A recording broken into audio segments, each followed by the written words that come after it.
German company. German company. German engineering. Yeah. Yes. And so you're bringing it into the UK Yeah, then. You're the man. I'm the UK of all the importer. people to pick, you picked Yeah, Still Action. yeah, Fantastic. I did. I mean, the journey started with me when I was looking for a new rifle for myself, and I asked one of my German friends, what, given all the money in the world, what would you buy? And he suggested I should 100% buy a Steel Action. And I looked at it and I thought, okay, well, that's, it's not unreasonably priced for a rifle. It's not the low end, it's not the high end. It sort of sits in the mid tier in terms of pricing. And I thought that looks rather lovely. So they're not available in the UK, or they weren't at the time. So I flew out to the factory. I met the owners. I had to wander around, had a look at them, and I was just convinced there and then that not only was I going to get myself one, but I'd try and let other people have the opportunity of having one as well. And I think in the UK, the straight pull market, people enjoy the straight pull.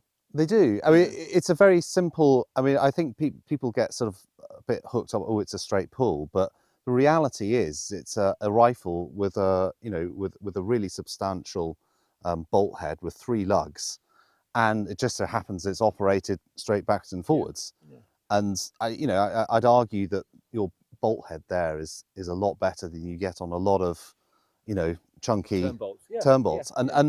And it's a much more intuitive action when you reload as well. It feels better. I think when you get used to it, there's no going back. I think the principle, go back one, the principle of the straight pull is we've got turn bolt, you push back and forward and you're twisting. Yeah. So that twisting twists the rifle. Yeah. So if you can get rid of one of those actions, and all you're doing is going backwards and forwards. Yes. So if you are doing your driven game, yes, you're not having to twist that rifle. So so therefore, and I think some people argue the straight pulls are faster to kind of cycle around, but I'm not going to go there. Yeah, I think a good chat with a bolt, turn bolt would be pretty darn good. But the principle is actually well, maybe that'd be an episode one day, is to have a race, anyway. But anyway, so this is really what it's all about. It is, yeah. So let's have a go on. Put your geeky head on. Tell me all about this. All that, right? Okay. Well, so there's a little cam in there which turns it. So when it comes back, it opens it up, and the last bit of pushing it forward, turns it in, and it's slightly chamfered to ensure that it does go in and turn and get that really, that nice tight chambering that you want for accuracy. So it's beautifully engineered for that, and it's got the twin ejectors there, so you get a good positive ejection of the cartridge once it's fit, once you've shot it. It's a very solid bolt, isn't it? Yeah, it's all. This is the other thing. They're very, very proud that everything's made of steel. They're very, very proud of that, and it's not just the bolt and the parts. It's the receiver and everything about it. I mean, obviously the stock's not made of steel, but and when it's actually in the rifle, it glides, doesn't it? It does. It really does glide beautifully well. Yeah. So and I think it's really interesting. I mean, I was involved in the first Merkel Helix to land in the UK. Yeah. And they had that transmission. Very similar concept. Is you push forward and then it twists. Yes. To lock in there. Yes. So you have like a transmission within the bolt. You do, yes. Which, as you push forward, it will twist that. Yes.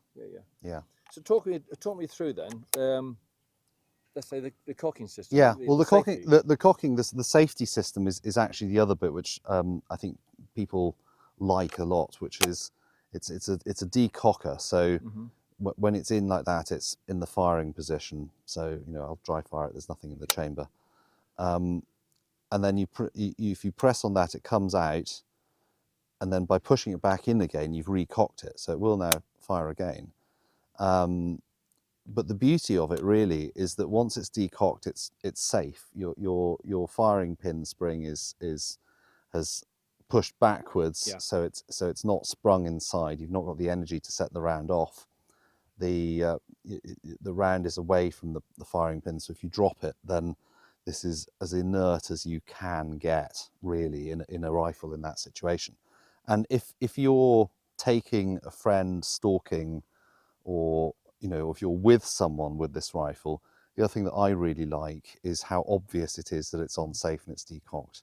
Because with an awful lot of rifles, what I found, and shotguns actually, is it's you know, if you're looking over someone's shoulder or whatever, it's never really quite clear whether it's on safe or not. But with this, because it sticks out so far, Yeah, you know, you can it see just visually, you can yes, see. Oh definitely. yeah, okay, this is fine. I've only just picked the rifles up for the last kind of 5 or 10 minutes, but what I do like about this cocking lever, it is effortless. Yeah, It's very yeah, simple to push forward, yeah, and actually you've got a little lever on top of it which kind of releases it. You push it forward, and it's just very easy to push forward, yeah. and to release that pressure, you just push that down.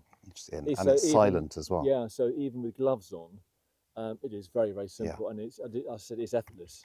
You know, you're not having to really drive yeah, that forward. So I like that. So yeah. When you go in, it's, you know, it's very, yeah. very quiet.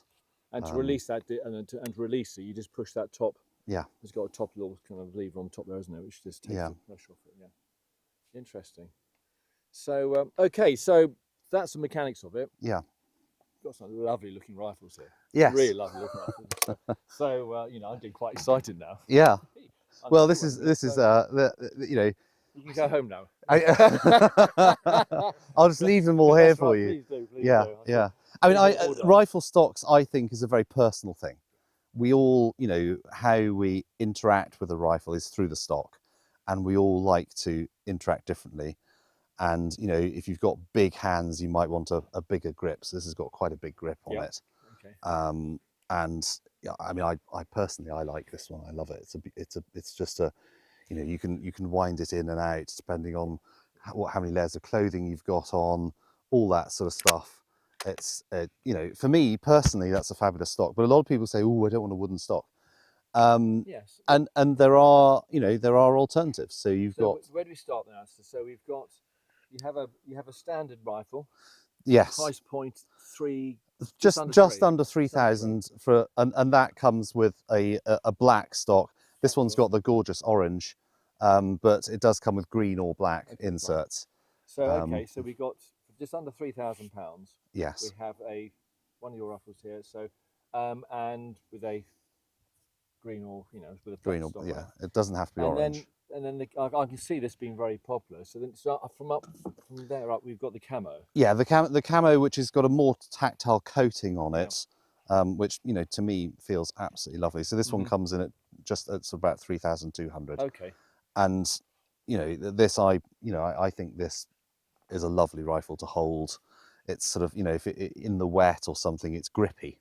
It's really grippy. We're taking this to Scotland in a week or so's time anyway, so yeah, it'll be put through its paces. So I probably won't look after it particularly well. What? But you know, really, just warning you, you'll be dragging through the peat hags and everything else. We'll be giving it a bit of a hard time, but you know, this is a very, I mean, this is quite a durable. It is. I mean, the good news is that it is fairly durable. It's, you know, the whole thing's made of steel. Yeah. I doubt you're going to break it. No, I'm not breaking it. I mean, you know, you might break it in and enjoy it, but I doubt you'll actually break it. You've seen some of my videos. We do like breaking. Okay, all right. Anyway, but no, I think the point is, it feels kind of hard. It feels very durable as well, and I love these grippy bits here on the fore end and around the pistol grip. You know, and I see, you know, this is a bit of a working man's rifle. Yes. It's going to be dragged through the peat hags. It's going to be left on the side, or when you're going fallow stalking, you get mud on it. So you know, to me, it's built for purpose. You know, it is. And the other thing that they do, which, you know, obviously increases the price a bit, it's an extra 500 quid, is that you can have a nickel plated version. Wow. And the great thing about nickel plating is that it massively increases the corrosion resistance of the rifle. So, you know, if you are stalking out in the wet and you're lazy and you don't clean your rifle, having it nickel plated is a wonderful way to, you know, to stop it from rusting, and meaning that you can just sort of take it out and abuse it a bit more. Right. Okay. Different calibers here. We've got Creedmoor here. We've got the long action Win Mag as well. Yes. Yes. Yeah, there are two. Yes. Well, they make 3 different actions in total at the moment. You've got the HS, which is, you know, for Creedmoor 308, 223, 243 as well. I don't know what caliber. 243. Yes. 708. that sort of Short action. standard short action Yes. calibers. Yeah. And then we've got what they call the HM, which is sort of the medium or whatever, which is for your 270s, your 3006s, and your 300 Win Mags. Okay. You know, and it's just a slightly longer opening, Yeah. very slightly heavier. Okay. So there's that, and then the brand new, Wow. all shiny version, which is the light version. So this is the HSL. Stands for Hunting short light.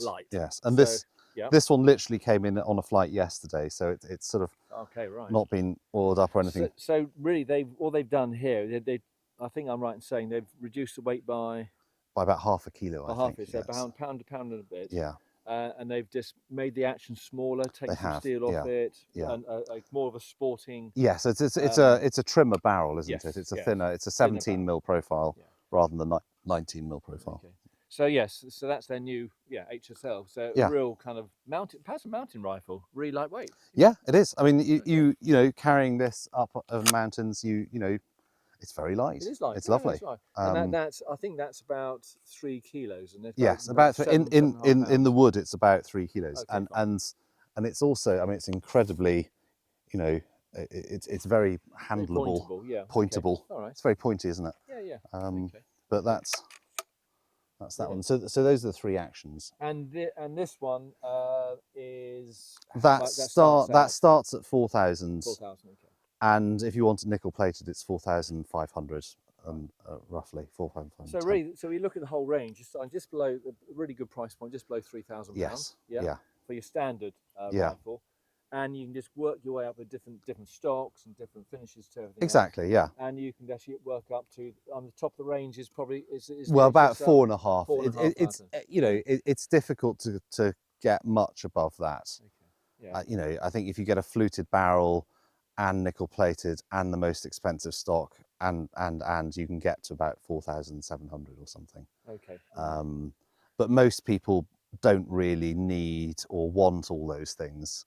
You know, I think a lot of people will be actually very happy with this. Yeah. You know, this is, you know, in many ways an absolutely stunning rifle. But you know, if you want other options, then they're there for you if you want them. But you're still buying the same action, and you're still getting the Luther Walter barrel, and you're still getting a fabulous rifle. A premium product.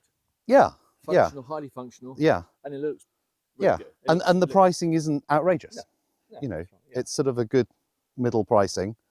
And I think you get an awful lot for your money. Brilliant. Yeah. And the other thing, they do make some very low mounts as well. This is a steel action mount for specifically the rail mount. And on here we've got a Schmidt & Bender scope. We sort of also partner with Schmidt & Bender in the UK, who really do make outstanding scopes. It's another sort of family business in Germany, and you do find that German family businesses are able to sort of, you know, reinvest in their products. And this is their new Meta scope, and I know for the Meta they've been working on the coatings so that you can put a thermal add-on on it and it be a much better sort of view through. An interesting observation as well is I chatted the other day about this, is that you've got a 42mm scope. Now, one of the things Schmidt & Bender are looking at is that there's a lot of people now putting these kind of frontal add-ons. Exactly. So therefore, they feel that actually you can just get away with this, maybe a smaller scope. You can. Yeah, the smaller objective lens. And then basically just put your digital or your thermal on the front of it. Yes. Yeah. So they're adjusting their product to the market as it moves along. They are. Because people, I think, are saying actually I don't need a huge great, objective lens on their scopes, because all I can do is just stick an add on it, perhaps, especially in Europe. Yeah, exactly. So they're tweaking their product to the market as well. They are. It also cuts the weight out as well. It's a sort of a lighter scope. If you're stalking during the day, you don't necessarily need a very big objective lens. So this is it's just a really, really good all-round scope for general hunting. Right, I'm shooting, guys.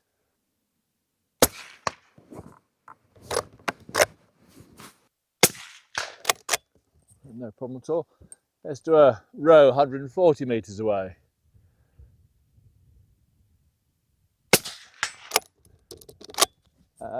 And let's do a Munty, 100 metres.